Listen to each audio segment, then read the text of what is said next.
What up, Fight World? It's your boy Ego, and I'm back with some more boxing. Oh man, you know, AB, Animal Battles. Adrien Broner, he just became the first person to stop TMT fighter Ashley Theophane. Check out my post-fight video where I really break it down and let you know what I saw in the fight.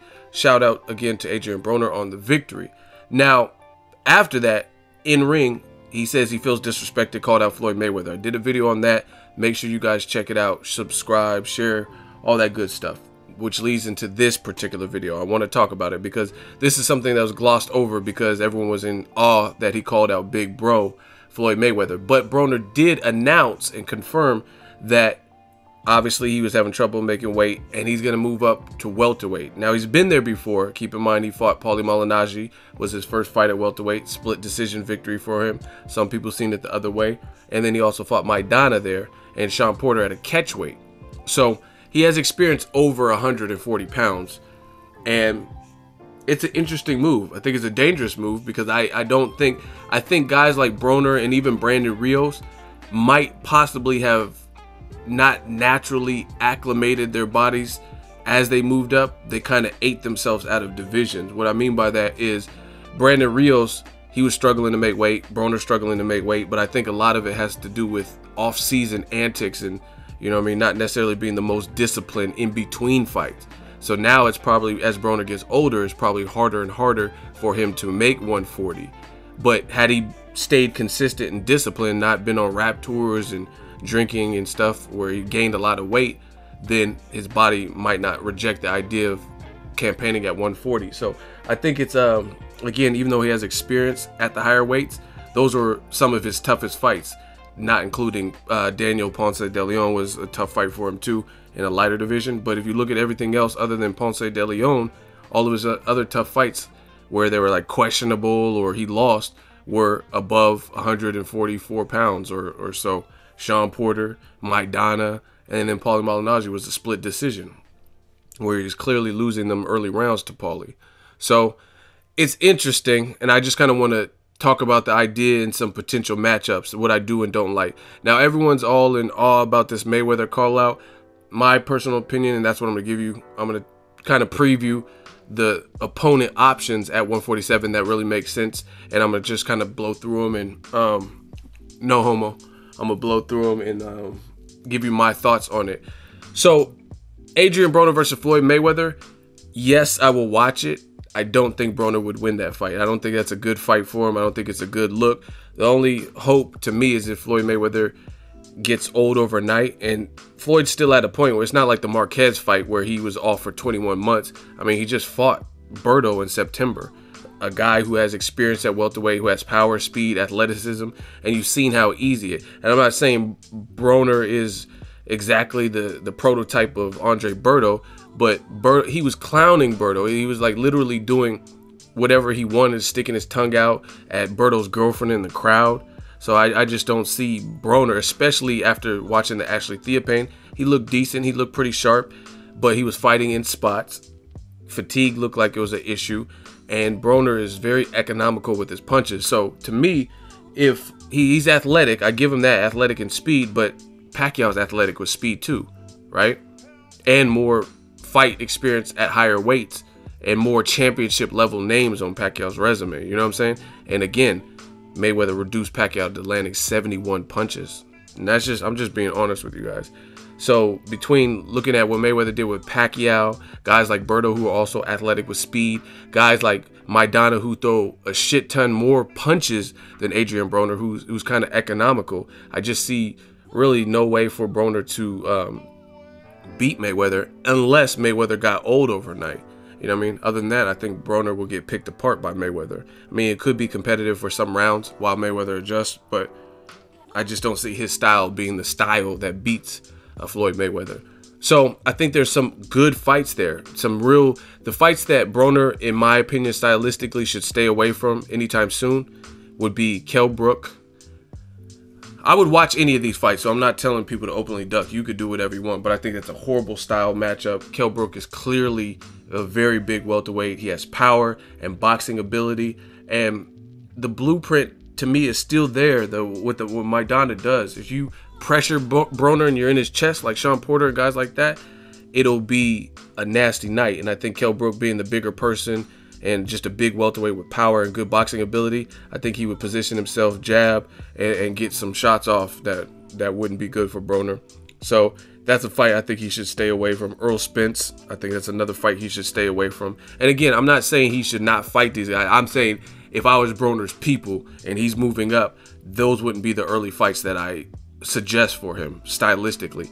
Errol Spence, just a vicious body puncher. Again, he's there's rumors about what happened in sparring. I wasn't there, so I don't know, but there's rumors that he got stopped and knocked out by Errol Spence Jr. There's rumors he was getting knocked down and started crying after sparring Errol Spence Jr.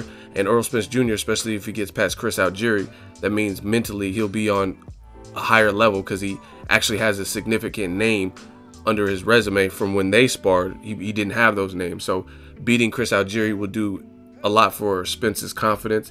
He's been looking good, nasty body puncher.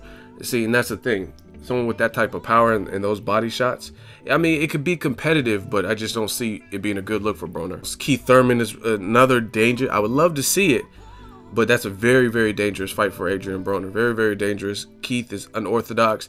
He's athletic as well. More big fight, big weight experience. We're talking about Keith Thurman as a guy who moved up to 152 and got a stoppage there too.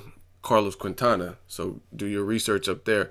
So I think that's another fight that he should stay away from soon. Now let's talk about some of the fights that I would love to see for Broner.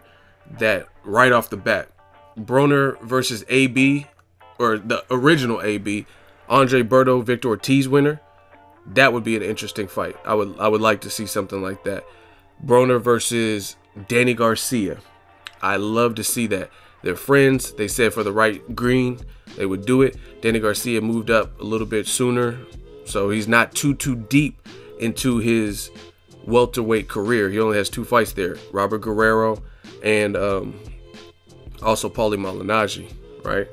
That's a good fight because Danny Garcia, his kryptonite is very good boxers. Broner is a solid boxer, but he's very athletic, very sharp. He's kind of like a sharpshooter, athletic. He's kind of like a more of a Berto. He's not necessarily a Mauricio Herrera, Lamont Peterson style of boxing with like a precise jab that's just laser sharp and constant. So that's an interesting fight. Danny Garcia is powerful, heavy-handed. He's a good counter puncher. They're both pretty big for like big, young, and strong. That's a good fight. I would like to see that. Another fight, Amir Khan, Broner versus Amir Khan. I would love to see that. Dangerous fight for Broner still, but depending on what happens with the Canelo fight, obviously I can't foresee the future, but I told you guys I believe Canelo would win that fight with Amir Khan. So if that is the case and Canelo does win, as I kind of project right now, I would say he's probably going to drop back down to 147 instead of staying up there. I mean, even if he beats Canelo, is he going to really defend against Gennady Golovkin? So either way, I kind of see Amir Khan dropping back down. That's just my honest opinion. I see him dropping back down despite whatever the outcome is with Canelo, especially if he loses bad. He's probably going to drop back down to 47. Like, oh, those guys are too big and strong. You know what I mean? I don't see him campaigning at 54 and fighting guys like the bigger guys like Charlo brothers and, you know what I mean, Charlo Trout winner, Julian Williams, Demetrius Andrade. I mean, those fights don't even sound realistic to me. So I don't even see Amir Khan staying at 54. But if he drops back down to 47, there's a guy named Broner, and this has been a fight that's been talked about. I would love to see that fight. Broner versus Khan. Very interesting style matchup. Broner does good against guys similar to Broner. You know what I mean? Like quick guys and stuff like that. And it just depends because Amir Khan, when he was with Freddie Roach, he was pretty good at applying pressure and like just overwhelming guys with speed, like Paulie Malignaggi, things like that. But he's kind of calmed it down with Virgil Hunter. So it's an interesting style matchup since he's with Virgil Hunter. Because if it was the Khan that was with, what's his name, Freddie Roach, then I think that Khan might be way too busy for Broner, who's economical. And then he would just be banking on single shots to try to, you know what I mean, a few shots here and there to try to knock Khan out. Because he thinks, you know what I mean, Khan's chin's not durable. But I love that fight. And I'm going to give just some bonus fights. If none of those fights that I just mentioned can be made, Broner versus a guy like Robert Guerrero. That was a fight. They had that incident in Oakland where rescinded contract, and that was at the Ward Dawson weigh-in. So that's always kind of a fight that I wanted to see. Robert Guerrero, if it was coming off of the Aaron Martinez performance, I wouldn't want to see it. But I thought, even though Danny Garcia just looked really sharp when he fought Robert Guerrero. But that's not an indication of what Broner could do, because we've seen Robert Guerrero, he lost to guys like Danny Garcia and Floyd Mayweather, Keith Thurman. But Broner hasn't proven to be that fighter, you know what I mean, on those levels at welterweight.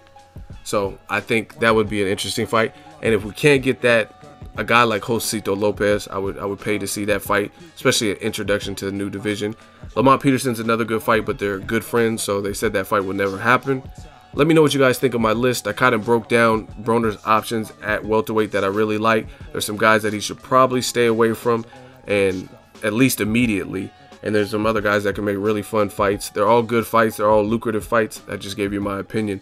Let me know what you guys think. Share the video, like the video as always. Hate, comment, and subscribe. Till next video, it's Ego signing off. So if you enjoyed this video and want more content like this on the channel, you can show your appreciation by going to the PayPal donate button or the YouTube support button. And you can donate any amount that you feel is equivalent to the value of this video. Much more to come. Thank you guys for your support. Boxing Ego, the future of boxing.